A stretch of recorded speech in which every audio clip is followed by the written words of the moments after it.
ब्रह्मा जी भगवान के आदेशानुसार सृष्टि किए। तो सबसे पहले 10 सृष्टि के बाद जब मानवीय सृष्टि प्रारंभ हुई तो मानवीय सृष्टि के अंतर्गत सनक सनंदन सनातन सनत कुमार पहले प्रकट।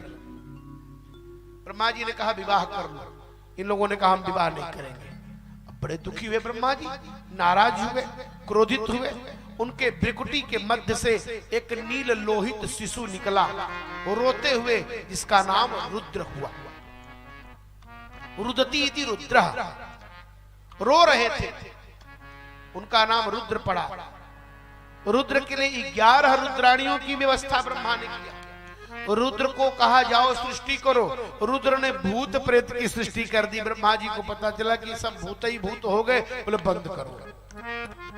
फिर ब्रह्मा जी के द्वारा मरीचि, अंगिरा, पुलस्त, पुलह, क्रतु, वशिष्ठ, भृगु, दक्ष, नारद इत्यादि 10 संतानें हुई। फिर भी सृष्टि का विस्तार नहीं हुआ। ब्रह्मा जी के 4 मुख से 4 वेद प्रकट हो गए। ब्रह्मा जी ने वेद लिखा नहीं।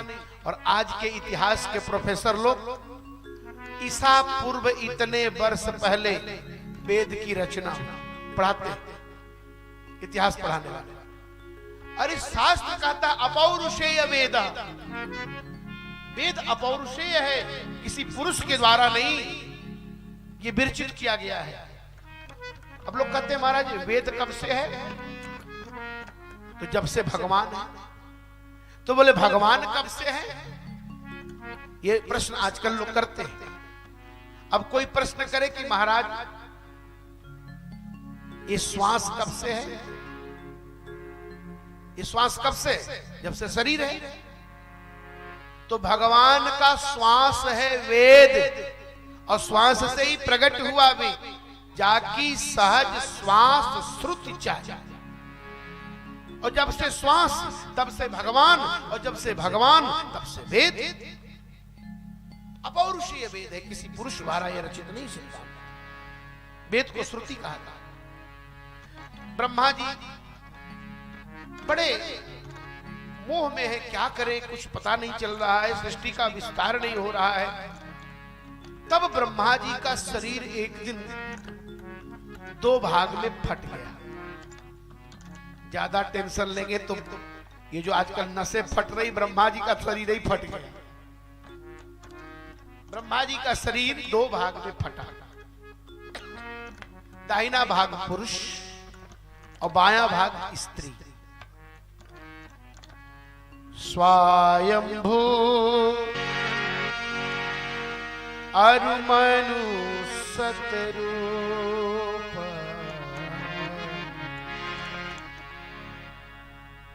जिनते भय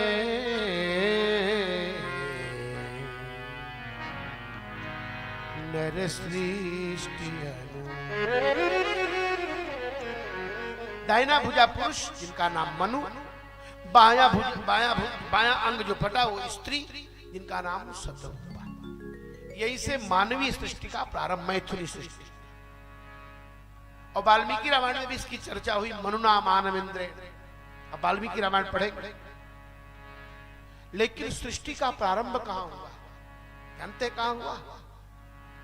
सबसे पहले सृष्टि का प्रारंभ अयोध्या में। वाल्मीकि रामायण पढ़िए। सबसे पहले अयोध्या में सृष्टि का प्रारंभ। वो सृष्टि के प्रारंभ का पहला नगर है, इसीलिए अयोध्यापुरी मस्तके कहते हैं। अयोध्या में ही मानवीय सृष्टि का विस्तार हुआ, और उसी मन के वंश में भगवान श्री राम का प्राकट्य। मनु और शत्रुपा ने प्रार्थना की, पिताजी क्या आदेश है? आज के बेटा बाप से आदेश नहीं लेते, अपने मन के। जब मन आए जब मन गए। पिता ने पूछ दिया कहां गए थे? बोले अब घर छोड़कर जा रहे हैं आत्महत्या करने। बाप सोचा कौन बोलने जाने दो, चुप रहो। और व्यक्ति सबसे जीतकर अपने बेटा से हार जाता है। याद रखिए, दुनिया में आप सबको परास्त कर देंगे, अपने भाई से हार जाएंगे, अपनी पत्नी से हार जाएंगे। और दुनिया में सबको कथा सुना लेंगे, 3 लोगों को सुनाना बड़ा मुश्किल है डॉक्टर साहब, याद रख लें। कौन को जानते हैं? सबसे पहले नंबर पर पड़ोसी। पड़ोसी को बोलेंगे कथा रहे आप? मैं उनको जानता हूं। आसपास वाले से जाकर पूछेंगे आप महाराज जी रहते हैं? मैं जानता हूं, जाओ। दूसरे नंबर पर अपने रिश्तेदार पट्टीदार, वो आप अपने रिश्तेदारों के सामने कितनों बड़े विद्वान महात्मा हो, आपको वही मानते हैं। और इन लोगों को सुना भी दिए तो तीसरा तो बड़ा मुश्किल है। तीसरे नंबर पर आदरणीय धर्मपत्नी जी का स्थान।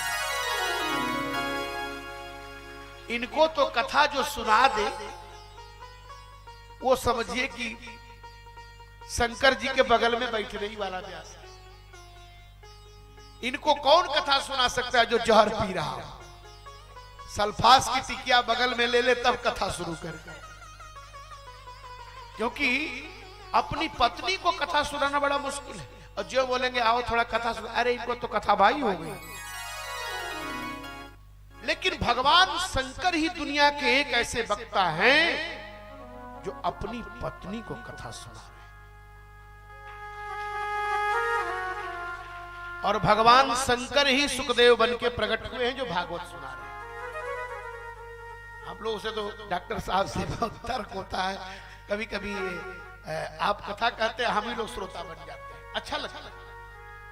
लेकिन अब मजबूरी हो जाती है श्रोताओं को सुनाना, क्योंकि जिनको सुनना चाहिए उनको तो कथा से 1000 किलोमीटर कोई लेना देना नहीं। और यही कारण है कि आज परिवार में वैमनस्य आ रहा है, अनुशासनहीनता। शिव जी के परिवार में पूरी तरह से विषमता है, वैषम्यता है। हर जगह देखिए, कहीं सांप है तो कहीं मूस है, कहीं मोर है, कहीं शेर है तो कहीं बैल है, लेकिन कोई किसी को बोलता नहीं है। सहज बैर सब जीवन त्यागा, गिरि पर करहि सकल अनुरागा, करि के हरि कपि कोल कुरंगा, विगत बैर बिचरहि सब संग। आज दुर्भाग्य है, भारत के नौजवान, भारत की बहनें, भारत के बच्चे आज कथा नहीं सुन रहे हैं। अब बूढ़े लोग भी कथा सुनने आते हैं तो कुछ लोग तो चेहरा दिखाते हैं कि सरोज जी को चेहरा दिखा दे कि मिश्र जी। एक दिन मैं गया था, हाँ बहुत लोग ऐसे भी इसमें उपस्थित होंगे, और कुछ लोग तो ये सोचते हैं कि हम आएंगे तो कम से कम हमारा नाम भी इसी में महाराज जी कभी बोल देंगे तो हमारा भी नाम हाईलाइट हो जाएगा। ऐसे नहीं होगा। कथा को यदि भार बनाकर सुनेंगे आप तो कथा लाभ नहीं देगी, कम लाभ होगा। कथा को यदि जीवन में उपहार समझकर स्वीकार करेंगे तो कथा जीवन की दिशा और दशा बदलेगी। आज ब्रह्मा जी से मनु जी ने पूछा, पिताजी क्या करूं? बोले सृष्टि करो। सृष्टि क्या करूं? पृथ्वी तो है ही नहीं। तब ब्रह्मा जी महाराज कहने पर ये श्री ब्रह्मा जी ने विचार किया, हाँ पृथ्वी तो नहीं है, रसातल में चली गई थी पृथ्वी। तब ब्रह्मा जी के नाक से एक अंगूठे के बराबर जीव निकला और देखते देखते ही बहुत विशाल हो गया, सफेद बिल्कुल धवल बड़ा। वो कौन सा जीव था? सूकर। सूकर। और सूकर के रूप में वो विशाल जीव जो प्रकट हुआ वही भगवान वाराह हुए।